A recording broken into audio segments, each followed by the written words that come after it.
Class 8 Science Chapter 3 Coal and Petroleum. I will discuss the topic of use of coal and petroleum and natural gas also. आज हम लोग कोल यानी कोयले के बारे में समझेंगे। ऐसे इस कोयले से संबंधित बहुत सारी बातें प्रचलित है। साइंटिस्ट का कहना है कि करोड़ों वर्ष पहले, अरबों वर्ष पहले बहुत सारे पेड़ पौधे, बहुत सारे जीव जंतु जो पृथ्वी में निवास करते होंगे, वो किसी कारणवश पृथ्वी का जब नाश हुआ तो ये सब जमीन के अंदर दब गए। तो पेड़ पौधे, जीव जंतु के शरीर जो जमीन के अंदर दब गए, वो सड़ गल करके हाई प्रेशर, हाई टेम्परेचर के वजह से वे कोयले में कन्वर्ट हो गए। और जो समुद्री जीव मरे, वे सभी कन्वर्ट होकर के पेट्रोल में बदल गए। ऐसा हिस्ट्री बताया गया है। तो कोयले के संबंध में ये सब बातें हैं। अब ये कोल के टाइप्स भी अलग अलग है। तो सबसे अच्छा टाइप्स कोल का जो होता है वो एंथ्रासाइड होता है। एंथ्रासाइड, ऐसे बिटुमिनस भी होता है, पीट कोल भी होता है, अलग अलग टाइप्स हैं कोल के। लिग्नाइट भी होता है। तो आप एंथ्रासाइड याद रखिएगा। कोल का यानी कोयले का सबसे बेस्ट क्वालिटी जो है, किस्म जो है, वो एंथ्रासाइड है। अब हम लोग देखते हैं use of coal. Use of coal मतलब कोयले का उपयोग। कोयले का उपयोग हम लोग कहाँ कहाँ करते हैं? सबसे पहले कोयले का उपयोग हम लोग अपने घरों में भी करते हैं। घर में coal is the largest source of fuel. Fuel means ईंधन, use to generate electricity worldwide. Worldwide का मतलब क्या होता है? बड़े पैमाने पर, यानी और भी संसार के जो दूसरे देश हैं वो भी इस कोयले का उपयोग जलाकर, ईंधन के रूप में जलाकर, इससे जो एनर्जी निकलती है उससे इलेक्ट्रिसिटी यानी विद्युत बनाने का काम करते हैं। यानी कोयले से हम लोग विद्युत भी बना सकते हैं, करंट यानी बिजली भी उत्पन्न कर सकते हैं। देखे भी होंगे बहुत सारे मालगाड़ियों में हमारे देश का कोयला जो है दूसरे देशों में भेज दिया जाता है और उससे वे देश अपने इलेक्ट्रिसिटी को जनरेट करता है।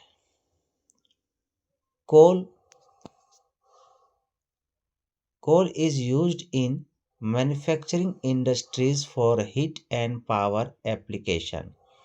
कुछ ऐसे इंडस्ट्री यानी उद्योग हैं जो हीट एंड पावर एप्लीकेशन यानी उसके कुछ मशीनों को चलाने के लिए कोयले की एनर्जी की ज़रूरत पड़ती है। जैसे मान लीजिए ईटा का भट्टा, तो वहाँ पे क्या लगेगा? ईटा को पकाने के लिए कोयला लगेगा। उसी तरीक़ा से लोहे का फैक्ट्री, लोहे को पिघलाने के लिए भी चाहिए ना एनर्जी, गर्मी, तो उसको भी कौन देगा? कोयले से ही मिलेगा। तो इस तरह से बहुत सारे ऐसे फैक्ट्री हैं जिसका यूज़ हम लोग हीट उत्पन्न करने में, पावर एनर्जी उत्पन्न करने में कोयले का यूज़ करते हैं। Coal is used to make steam for heating. Heating purpose पर ज़्यादातर कोयले का यूज़ किया जाता है। जैसे कहीं अगर ठंड लग रही है तो हम लोग क्या करते हैं, आसपास में सस्ता कोयला मिलता है, उसको ले करके और उसको जला देते हैं, तो रात भर तो कोयला जलता भी रहता है और ठंडा भी दूर हो जाता है। इसी तरीक़ा से पहले ज़माने में रेलगाड़ियाँ जो चलती थी तो उसमें भी कोयले का इंजन यूज़ किया जाता था। कोयला झोंका जाता था उन इंजनों में और कोयला जब जलता था उसकी गर्मी से, उसकी हीट से रेल का इंजन एनर्जी पाता था और रेल जो है चलता था। तो उसी के बारे में इसमें लिखा हुआ है कि कोल जो है उससे हम लोग स्टेम फॉर हीटिंग यानी उसकी गर्मी से हम लोग ट्रेन यानी रेलगाड़ी भी चला सकते हैं। It is also use as coke in steel making यानी स्टील का सामान बर्तन जो बनता है तो उस सभी फैक्ट्रियों में कोयले का ही एक फॉर्म है जिसको कोक बोलते हैं। इस कोक का यूज़ किया जाता है। कोयले का ही अलग अलग फॉर्म बन जाता है। कोयले को फ्रेश करके फैक्ट्री में कोल तार बनाया जाता है जिसको अलकतरा बोलते हैं। इससे सड़क बनाई जाती है। कोल गैस बनाया जाता है। सब कोयले से ही निकाला जाता है। इसका यूज़ भी फैक्ट्री में होती है। उसी तरीक़ा से कोक बनाया जाता है। इसका यूज़ ये बताए हम लोग स्टील मेकिंग फैक्ट्री में होता है। स्टील मेकिंग फैक्ट्री में होता है कोक का यूज। इस कोक से धुआं कम निकलता है और एनर्जी यानी गर्मी ज़्यादा निकलती है, इसलिए इसका यूज़ किया जाता है। तो इस तरह से कोयला जो है हमारे लिए काफ़ी उपयोगी है और दूसरे देशों में तो कोयले की काफ़ी कीमत भी है। नेक्स्ट हम लोग देखेंगे पेट्रोलियम। पेट्रोलियम भी हमारे लिए बहुत ज़रूरी है। अब इस पेट्रोलियम के बारे में क्या लिखा हुआ है कि petroleum is a natural resource formed from organism living in the sea million of year ago. बहुत साल पहले समुद्र में जो जीव रहते थे उन्हीं जीवों के मरने के वजह से ये जो है पेट्रोलियम ज़मीन के अंदर बना। पेट्रोलियम जो है निकलती है। पेट्रोलियम के बारे में यहाँ और कुछ लिखा हुआ है, इसको हम लोग पढ़ते हैं। फॉर्मेशन ऑफ पेट्रोलियम में कि petroleum and natural gas are formed from compress organic matter. Organic matter का मतलब वैसा मैटर जो सड़ गल जाए, उसी को बोलते हैं हम लोग ऑर्गेनिक मैटर। यानी जीवों के शरीर, जीव का जो शरीर का अंश होता है उसी को बोलते हैं हम लोग ऑर्गेनिक मैटर। यानी कोई जानवर मर गया तो उसका शरीर सड़ गल जाता है कि नहीं, तो उसके मटेरियल को हम बोलेंगे ऑर्गेनिक मैटर। तो ऑर्गेनिक मैटर के सड़ने गलने के वजह से ही ये पेट्रोलियम बना और इसके साथ साथ कहीं कहीं पर नेचुरल गैस भी बना। Because of high pressure and temperature that organic matter was transformed into petroleum। High pressure and temperature के वजह से ये ऑर्गेनिक मैटर सड़गल के क्या बन गया, पेट्रोलियम बन गया। क्या बन गया, पेट्रोलियम बन गया। अब इसके साथ साथ कुछ चीज़ें और जाननी है। Petroleum is obtained from the dead remain of living organism। जो सजीव थे और उसके मर जाने से उसके शरीर के जो अवशेष हैं उसी से पेट्रोलियम बना।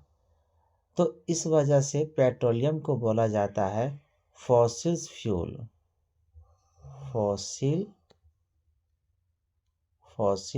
फ्यूल। फॉसिल फ्यूल का हिंदी क्या होता है? फॉसिल फ्यूल का हिंदी होता है जीवाश्म ईंधन। जीवाश्म ईंधन, जीव के अंश से बना हुआ ईंधन, उसी को बोलते हैं फॉसिल फ्यूल। चूँकि पेट्रोलियम जो है वो समुद्र के जीवों के शरीर जब मर गए, सड़ गल गए, तो उसी वजह से पेट्रोलियम बना। इस वजह से पेट्रोलियम को क्या बोलते हैं, फॉसिल फ्यूल बोलते हैं। कोल को भी आप फॉसिल फ्यूल बोल सकते हैं क्योंकि कोल भी तो पेड़ पौधे के सड़ने गलने से ही बना है। स्थल में जो जीव मरे थे, स्थल में जो जानवर मरे होंगे, ज़मीन में रहने वाले जो जीव सब मरे दबे होंगे, हाई प्रेशर टेम्परेचर की वजह से जो कोयला कन्वर्ट हुआ तो वो भी तो फॉसिल फ्यूल हुआ। तो कोल को भी आप फॉसिल्स फ्यूल बोल सकते हैं, पेट्रोलियम को भी फॉसिल्स फ्यूल बोल सकते हैं, जीवाश्म ईंधन बोल सकते हैं। फिगर में देखिए, समुद्र में जब बात हुई कि समुद्र में बहुत सारे मरे होंगे, गड़े होंगे, सड़ गल गए होंगे, मछलियाँ, जीव जंतु, शार्क, ये सब, तो पेट्रोल कहीं ना कहीं तो समुद्र से ही निकलता होगा। तो ये देखिए यहाँ पर जो एक लेयर बनाया हुआ है इस जगह पर, यहाँ पर एक चट्टान का लेयर है। ये सब जो दिख रहा है आपको, ये सब आपका स्टोन लेयर है, चट्टान का लेयर है। अब इसी के बीच में एक और लेयर है जो वाटर लेयर दिखा रहा है, ये वाला देखिए। हम लोग ज़मीन को गड्ढा खोदते हैं तो उससे पानी निकलती है ना, नल निकलती है, तो उसको बोलते हैं वाटर लेयर। तो ये वाटर लेयर हो गया।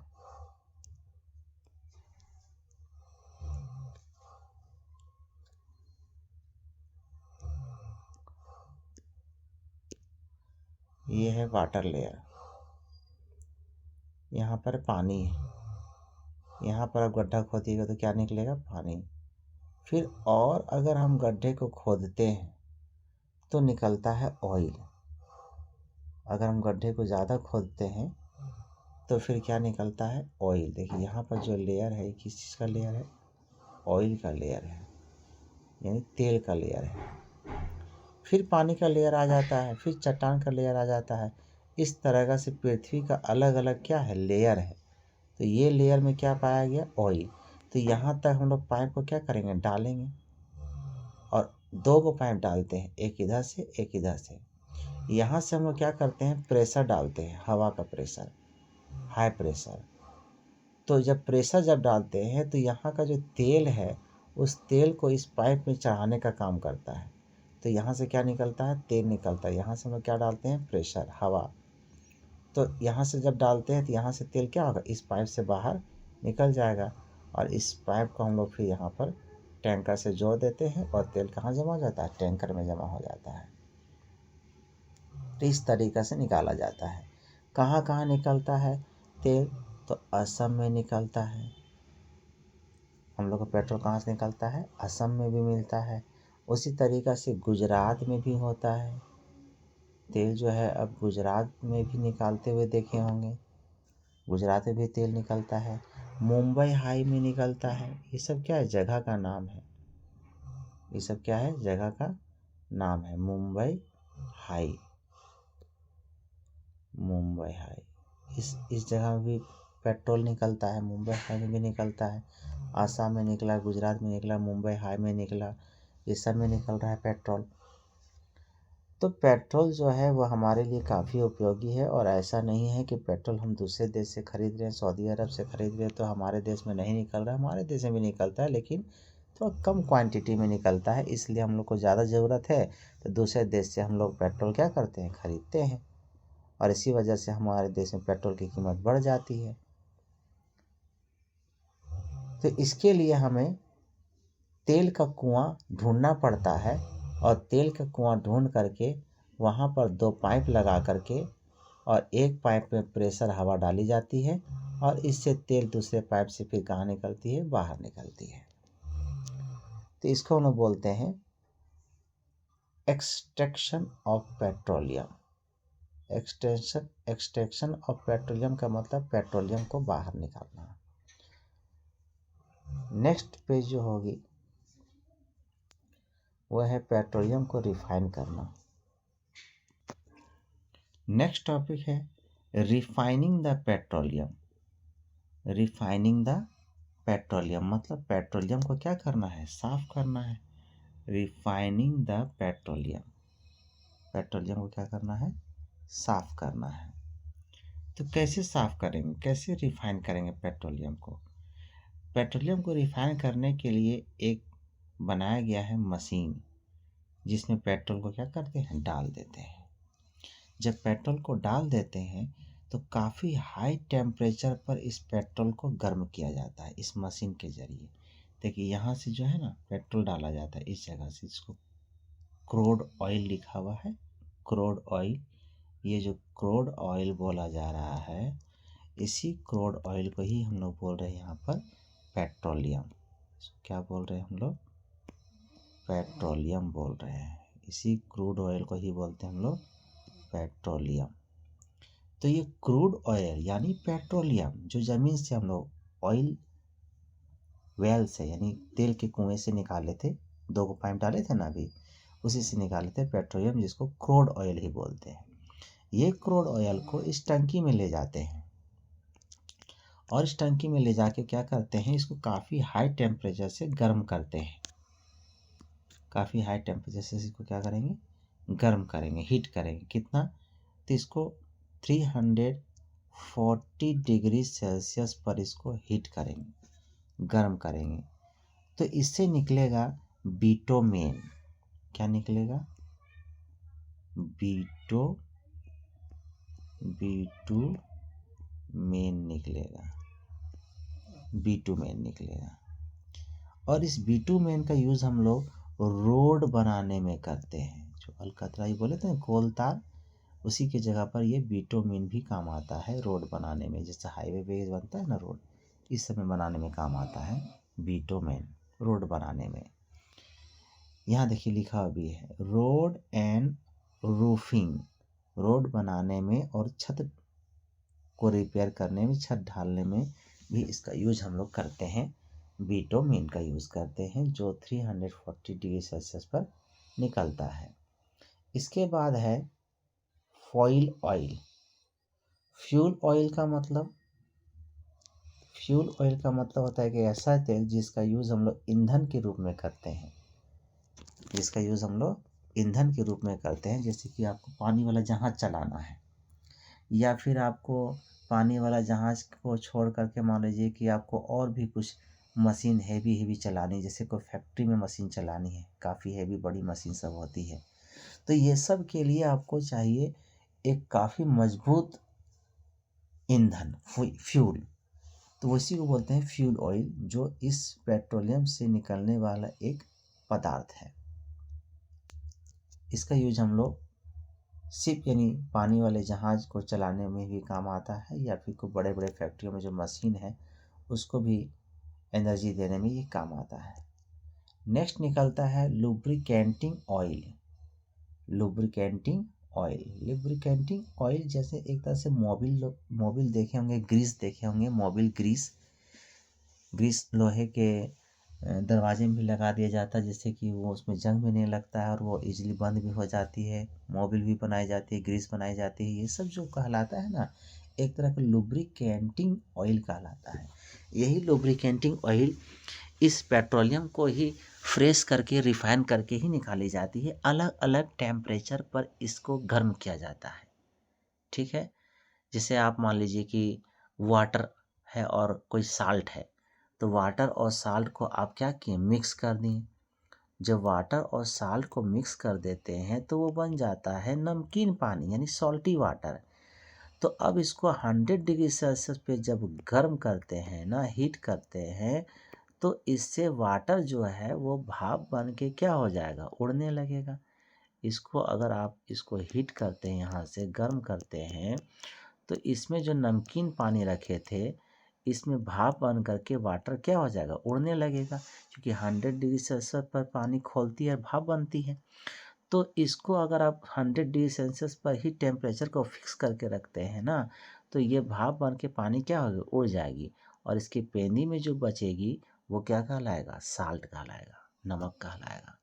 अब ओरिजिनल नमक जैसे वाइट जैसा होता है उस तरीक़ा से तो नहीं होगा, लेकिन यहाँ जो बचेगा वो नमक का ही हिस्सा होगा, क्योंकि नमक 100 डिग्री सेल्सियस पर भाप नहीं बनती है।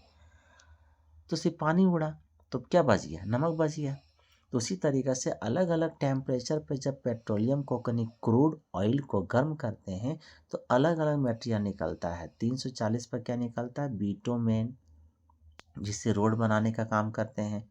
छत में कुछ रिपेयरिंग या ढालने का में भी इसका यूज होता है। उसी तरह से फॉइल ऑयल, फ्यूल ऑयल का मतलब, फ्यूल ऑयल का मतलब हो गया एक स्पेशल ऑयल जिसका यूज़ हम लोग फ्यूल यानी ईंधन में करते हैं, बड़े बड़े पानी वाले जहाज़ों को चलाने में। उसी तरीक़ा से लुब्रिकेंटिंग ऑयल, जिसका मोबिल या ग्रीस बताया आपको अभी हम। उसी तरीक़े से फिर निकलता है डीजल। डीजल तो आप लोग समझते ही होंगे, डीजल गाड़ी टेम्पो में डीजल लगता है, जनरेटर चलाने में भी डीजल लगता है। तो डीजल इससे निकलता है। उसी तरीक़ा से फिर है एक केरोसिन, केरोसिन भी हम लोग घरों में यूज़ करते हैं। उसी तरीक़ा से है नेफ्था, नेफ्था का यूज़ हम लोग कुछ केमिकल यानी कुछ कलर वलर दवा ववा में यूज़ करते हैं। उसी तरीक़ा से फिर है पेट्रोल, पेट्रोल का यूज़ हम लोग गाड़ी में करते हैं।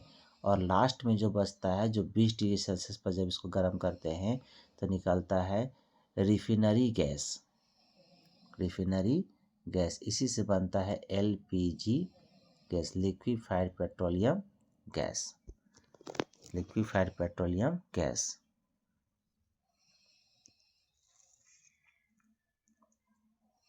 नेक्स्ट है नेचुरल गैस।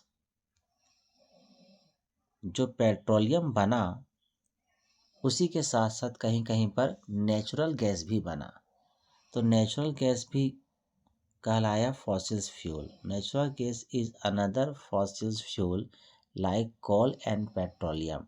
जैसे कोयला और पेट्रोलियम एक फॉसिल्स फ्यूल है, उसी तरीक़ा से नेचुरल गैस भी एक फॉसिल्स फ्यूल है, यानी एक जीवाश्म ईंधन है।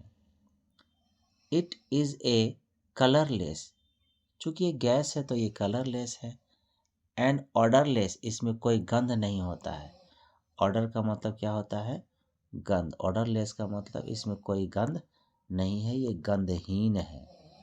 ऐसा है, ये गंधहीन है, इसमें कोई गंध नहीं होता है। ऑर्डरलेस भी है, कलरलेस भी है, दोनों बातें हैं।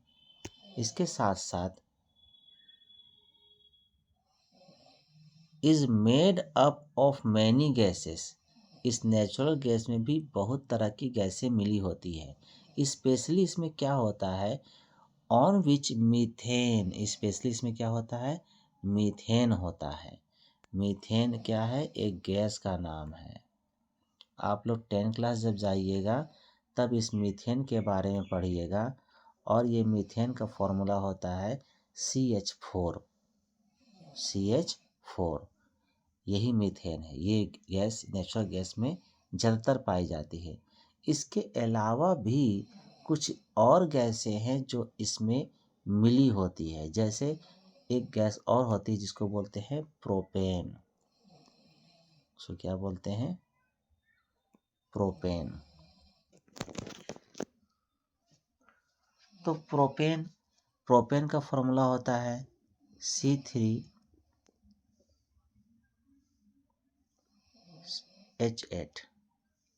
ये किसका फॉर्मूला होता है? प्रोपेन का होता है। ये गैस भी नेचुरल गैस में मिली होती है। इसके अलावा कार्बन डाइऑक्साइड होता है।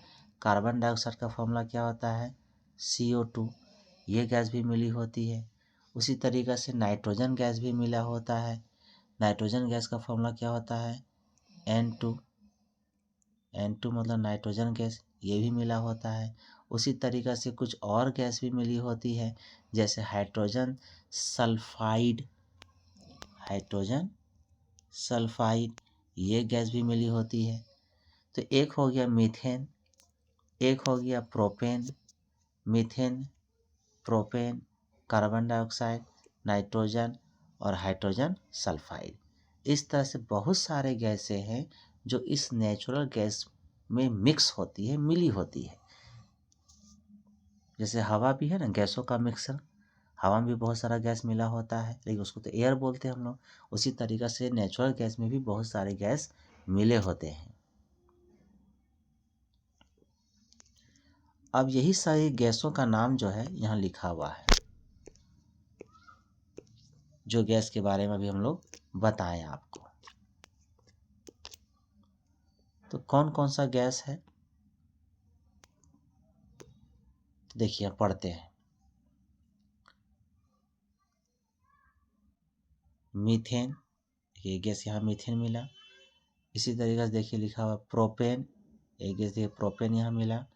उसी तरीक़े से देखिए नाइट्रोजन भी है, कार्बन डाइऑक्साइड भी है, हाइड्रोजन सल्फाइड भी है, और भी बहुत तरह की गैसें हैं जो मिली हुई है।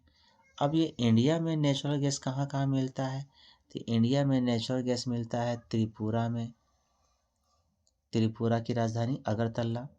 राजस्थान में, राजस्थान की राजधानी जयपुर। महाराष्ट्र की राजधानी मुंबई। इसी तरीक़ा से Krishna and Godavari delta, Krishna and Godavari delta. Delta का मतलब समझिए आप एक तरह से किनारा, यानी कृष्णा और कावेरी नदी जो बह रही है उसके किनारे किनारे साइड का जो एरिया है वो कहलाए कृष्णा कावेरी डेल्टा।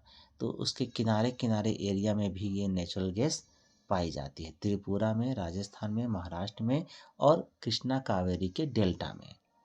तो इसको याद रखना है कि कहाँ कहाँ ये मिलती है। नेक्स्ट हम लोग देखेंगे natural gas is one of the most useful clean and safe energy source. Natural gas काफ़ी साफ़ सुथरा गैस होता है और ये काफ़ी सेफ्टी पर्पस भी अच्छा होता है। जो घरों में हम लोग यूज़ करते हैं एलपीजी गैस, ये काफ़ी यूज़फुल है। इससे खाना भी जल्दी पकता है, बर्तन भी गंदे नहीं होते हैं और इससे लगभग बहुत सारी महिलाएं यूज़ कर रही है, इससे खतरे कम होते हैं, घर भी गंदा नहीं होता है। It is one of the cheapest burning fuel and produced most heat, carbon dioxide and water vapour.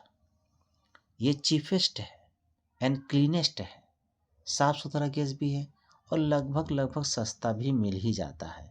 ऐसे तो अभी महंगाई के दौर में गैस महंगी हो गई है, लेकिन दूसरी चीज़ों की तुलना में देखा जाए तो ये थोड़ी सस्ती होती है। जैसे मान लो कोयला ही यूज़ कर रहे हैं तो उससे बर्तन भी गंदा हुआ, घर भी गंदा हुआ, तो दिक्कतें थोड़ा सस्ती मिलती है लेकिन इससे दिक्कतें होने वाली है। बहुत सारी प्रदूषण गैस भी निकल रही है और अगर ज़्यादा धुआं फैल जाता है तो वहाँ के रहने वाले, घर में रहने वाले लोग भी परेशान हो जाते हैं। तो सस्ती है लेकिन दिक्कत भी तो बहुत सारी है। लेकिन ये गैस थोड़ा सी कोयले से मान ली थोड़ा महंगी मिली तो इससे दिक्कतें भी तो नहीं हो रही है, बर्तन गंदे नहीं हो रही है, घर गंदे नहीं हो रही, लोगों को परेशानी नहीं हो रही है और खाना भी जल्दी पक रहा है, तो ये बेहतर है। तो ये क्लीनेस्ट गैस भी है और हार्मफुल भी नहीं है। इस नेचुरल गैस का यूज़ हम लोग कहाँ कहाँ करते हैं? इस नेचुरल गैस का यूज़ हम लोग बहुत सारी चीज़ों में करते हैं। जैसे फर्स्ट पॉइंट में लिखा हुआ है फॉर कुकिंग, खाना बनाने में करते हैं। To run central heating and cooling system and cloth dryer. Cloth dryer का मतलब कपड़ा को सुखाने वाला चीज़। तो कपड़ा सुखाने वाले कुछ जो ड्रायर मशीन सब होते हैं उसमें भी ये गैस यूज़ किया जाता है। कूलिंग सिस्टम अगर कहीं है, कूलिंग सिस्टम में भी ये गैस यूज़ किया जाता है। इसके साथ साथ इलेक्ट्रिसिटी जो जनरेट करते हैं हम लोग, कोयला से तो जनरेट करते ही हैं इलेक्ट्रिसिटी। इसके साथ साथ for electricity generation through the use of gas turbine and steam turbine. Turbine को घुमाने पर इलेक्ट्रिसिटी जनरेट होती है, तो इस टरबाइन को घुमाने में भी कभी कभी गैस का यूज हम लोग करते हैं। इस गैस के पावर से भी ये टरबाइन जो है वो घुमाई जाती है और उससे इलेक्ट्रिसिटी यानी बिजली तैयार की जाती है। In the manufacture of fabric यानी कपड़ा, ग्लास यानी कांच, स्टील, प्लास्टिक, पेंट, इस तरह की फैक्ट्रियों में भी इस नेचुरल गैस का यूज़ किया जाता है। तो हम लोग देखें यहाँ नेचुरल गैस के बहुत सारे यूज़। इस तरह से आगे का टॉपिक हम लोग नेक्स्ट वीडियो में डील करेंगे। आप लोग इसी तरीक़े से मन लगा के पढ़ते रहें और हमारे चैनल को सब्सक्राइब भी करें। Thank you.